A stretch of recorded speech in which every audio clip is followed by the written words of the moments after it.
Alright, 2-point perspective.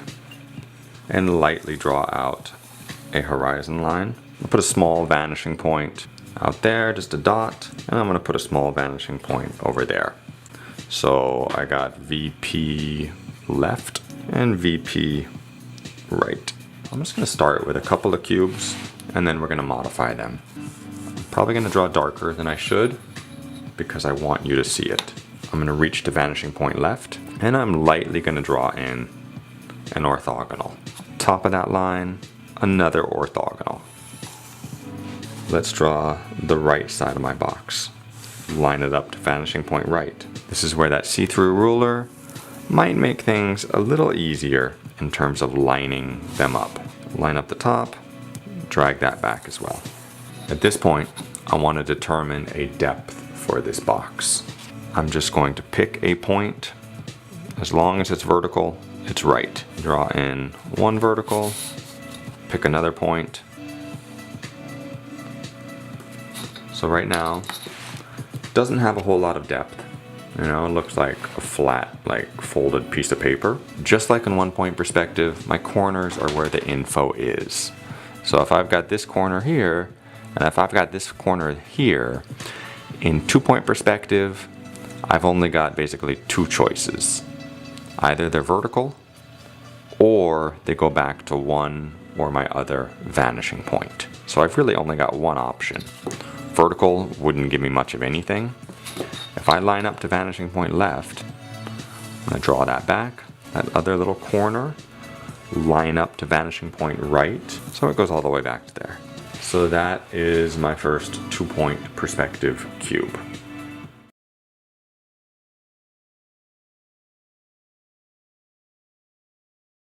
I'm going to wind up with a cube that looks kind of funny.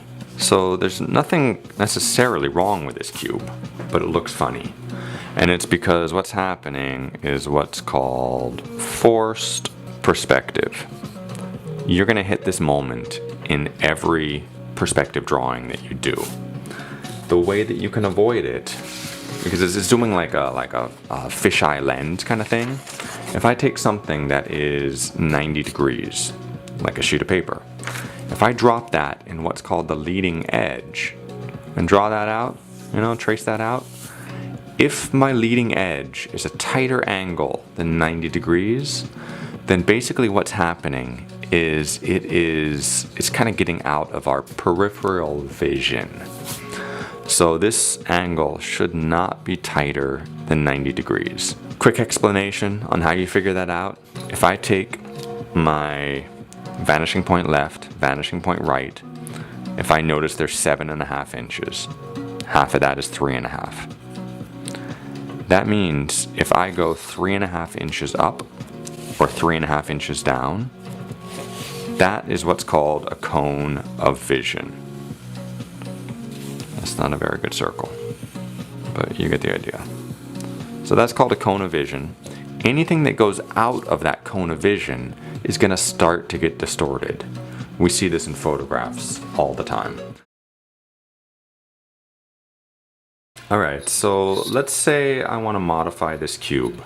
I want to modify one face and then walk those lines throughout the shape. Going to my vanishing point left, I'm just going to pick a point and I'm going to do like an L kind of shape, an upside down L. And that's going to be the foundation for all my changes. So this is vertical, this one is orthogonal, meaning that angle, not just some random angle. No line is random in perspective. If they don't, you know, go back to your vanishing points, they're probably wrong. So I want to walk this around the other faces. So with this one, I'm going to walk back this direction. It's going to appear to be parallel to this, but it won't be. It'll be close. I'm going to go to vanishing point right. I'm just going to walk that all the way down until it hits the back corner. Then I'm going to go over to this intersection, because my intersections is where the info is. And I'll walk that back. At this point, I want to figure out what I'm taking away. So what do I need to erase? I think perspective gets, it's a little bit like a puzzle. It's like a puzzle with a very predictable kind of method of creating it. And once you get that puzzle, it becomes kind of fun. This one looks like it's going to bring me back to vanishing point left. So I'm lightly going to draw that in. Some length. This one looks like my only real option is vertical. So I'll bring in a vertical line until it hits that orthogonal that I just drew. At this point, this little extra line, I don't want it to confuse me. This point and this point should connect.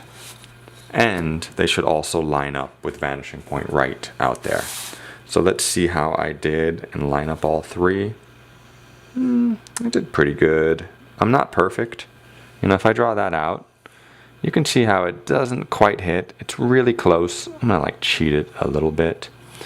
The only reason why it's not working is because somewhere I'm not entirely hitting one of the points.